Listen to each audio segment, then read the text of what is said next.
जय श्री राम। अब हम आपको दशरथ जी जो है उनके जो है कुछ समझने के बाद में कि बाल सफ़ेद हो गए हैं, गुरु जी के पास जाते हैं, अपनी व्यथा को कहते हैं। गुरु जी कहते हैं कि ठीक है, राम बड़े हो गए हैं और इनका राज तिलक हो जाए। अब आगे आकर के जो है दशरथ जी अपने घर आकर के अपने एक सभा को बैठाते हैं, सब लोगों से सलाह कर रहे हैं। सभी लोग देखो क्या कहते हैं। ये बात राज तिलक की तैयारी होती है। इसके बाद में कुछ खुशियाँ अयोध्या में छाई हैं और मंथरा को अच्छी नहीं लगी, उसने कैकेयी को भड़काना चालू किया। ये संवाद आपको आगे सुनने को मिलेगा, ये सुनाने जा रहे हैं। गुरु ने जभी सलाह दी, राम बने युवराज, तब दशरथ ने एक दिन जोड़ा प्रजा समाजो। बोले परमार्थ मार्ग ही में हम जीवन शेष बिताएंगे, अब कुंवर तुम्हारे रामचंद्र शासन का कार्य चलाएंगे। हे राम मधुर भाषी निर्मल न्यायी है, बल निधान भी है, मर्मज्ञ दूरदर्शी भी है, दुस्साही धर्मवान भी है। गुण जो कि चाहिए राजा में, वे सभी राम में दर्शे हैं, इसलिए यही राजा हो तो हम उऋण राज के ऋण से हैं।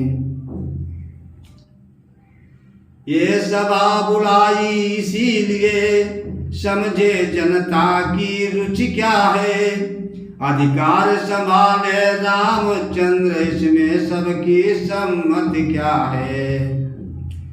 उचित और अतिश्रेष्ठ है, उठे सभी पुकारो, इस प्रकार सबको हुआ ये विचार स्वीकारो।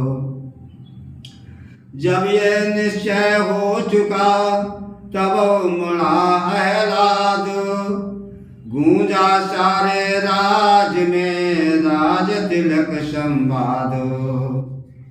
घर घर में पूरे गए चौक, बहुरंग पताका फहराई, द्वारे द्वारे पर कलश सजे, बंधन वारे भी लहराई। चंदन फूलों के अर्क इत्र राहों पर छिड़के जाते थे, गलियों गलियों में स्वर्णांबर पाटंबर शोभा पाते थे। पुखराजों और मोतियों के थे दूर दूर पर द्वार बने, पीतांबर पर मरकत मणि से सुस्वागत जय जयकार बने। तुरही बज उठी डेहरियों पर, सब जगह मंगलाचार हुआ, चिरंजीवी हो श्री रामचंद्र, घर घर ये जय जयकार हुआ। दशरथ सेनापति चक्रवर्ती, फिर अवधपुरी सी राजधानी, जिस तरह सिंह बकरी दोनों पीते थे एक घाट पानी। ऐसे घर है जब राज तिलक, तो शोभा कैसे वर्णन हो, दीपक में रवि की आभा का कहिए किस भांति प्रदर्शन हो। अब आगे जो हुआ कुछ सुनिए वो धर ध्यान रामा, सुनिए वो धर ध्यान, टाले से टलती नहीं, होनी होती है बलवान। कैकेयी सुमित्रा कौशल्या, तीन रानियां राजा के, ते राम पुत्र कौशल्या के, लक्ष्मण शत्रुघ्न सुमित्रा के।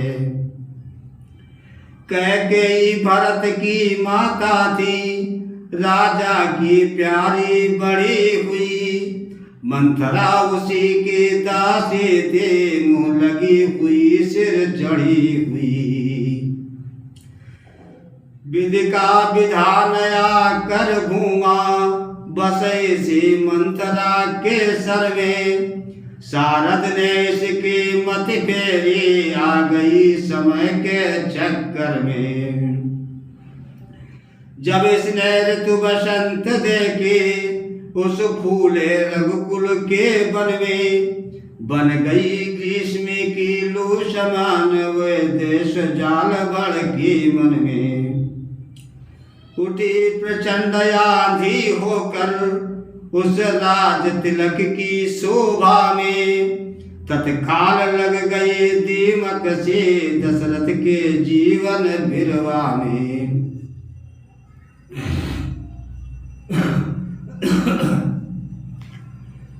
पत्थरों बनी बन गई घटाओ, उस हरी भरी राजधानी को।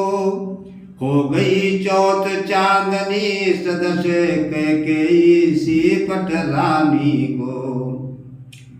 देखो साधारण सी दासी, क्या क्रूर समस्या करती है।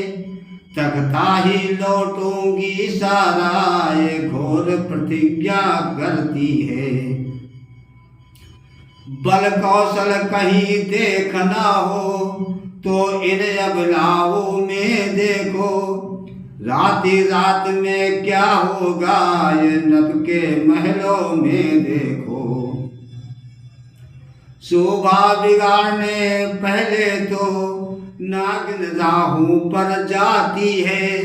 फिर सिर के सारे बाल खोल डायल महलों में जाती है। कैकेयी चौकी कहा है ये कैसा ढंग। आज रंग सब जगह है, तू क्यों है बेरंग। हम सब ने शीश गुथाए हैं, पर तूने बाल बिखेरे हैं। तू जो रो रही शगुन शायद, ये कैसे लक्षण तेरे हैं। क्या कहीं झगड़ कर आई है, भूखी है अथवा प्यासी है। मेरी सौगंध बता जल्दी, दासी क्यों तुझे उदासी है। ये भरत जी की माता कैकेयी जो है, उस मंथरा से कह रही है। कितनी अच्छी सुंदर प्रसंग है। ये सुनते ही द्वेष की और बढ़ गई आग। फुंकारे देने लगे, उठे नागनी आगो। बोली देखो तो सही, घर घर में है धूम। राज तिलक है राम का, तुम्हें नहीं मालूम। मंत्रा करिए, जिसका कल होगा राज तिलक, मर्तबा बुलंद उसी का है।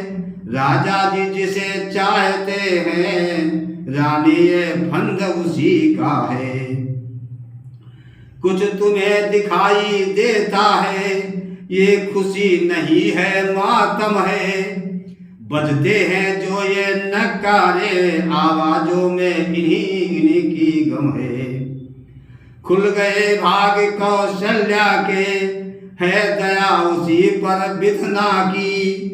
रानी किस घोर नींद में है, अवलोक चाल निज राजा की। तू सदा जीतती थी चौसर, पर अब तो हार खा रही है। ले देख गोट तेरी रानी, किस घर पर मात खा रही है। ये मंत्रा के कैसे करिए। बेरंग में है बदरंग है तू, क्या पासे नभ के प्यारे हैं। तेरे छक्के छुट जाएंगे, अब तो उनके पौबारे हैं। वो बाहर पाने वाला है, जो तीर छुपा तरकस में है। तू समझ रही राजा दशरथ, मेरा है मेरे बस में है। तू तुझको प्राण समझते हैं, जो तुझको प्राण समझते थे निस्वासर तेरे रहते थे, जो प्यार भरत को करते थे नैनों का तारा कहते थे। वो ही राजा वे ही दशरथ जड़ तेरी काटे जाते हैं, हकदार राम को माना है उसको ही मुकुट पिनाते हैं। जब ही मंथरा के सुने ये विष भरे विचार, के संभली उठी फिर बोली धिक्कारो। चल निकल यहाँ से चंडालिन, किसने तेरी मति मारी है, जो सोच रुई की ढेरी को बनकर आई चिंगारी है। अब के जो ऐसे वचन कहे तू मुंह तेरा नुचवा दूंगी, युवराज राम होगा जिस क्षण तुमको मैं मुंह मांगा दूंगी। तो मुख्य अनुचरी है मेरी इस कारण पुरस्कार यह ले, कल है त्योहार हमारे घर दासी उपहार हार यह ले। इस प्रकार देने लगी के जब हारो, दासी पीछे हट गई कहने लगी पुकारो। ये हार तुम्ही को शोभा दे, दासी न लालच न माल की है जीत राम की और हार उस भोले भरत लाल की है। कुछ याद तुम्हें आता तुमसे जब ब्याह किया था राजा ने, तेरा ही पुत्र नृपति होगा ये वचन दिया था राजा ने। अब इस चालाकी को देखो किस ढंग से पलटा लेते हैं, परदेश भरत को भेज दिया अधिकार राम को देते हैं। बलिहारी ऐसी उत्सव की जो देश देश में न्योते हो एक पुत्र को राज तिलक, दो बेटे मामा जी के हो। रानी ने फिर भी कहा ओ दुष्टा हो मौन, राजपाट की बात में तू होती है कौन। हे प्रेमी साथियों, अब इसके आगे का प्रसंग हम आपको अगले भाग मंथरा कैकेयी का संवाद भाग तीसरे में आप सुनेंगे कि मंथरा की जीत होती है या हार होती है। आगे का प्रसंग आपको जो तीसरे भाग में मिलेगा। बहुत मार्मिक प्रसंग है। जय श्री राम।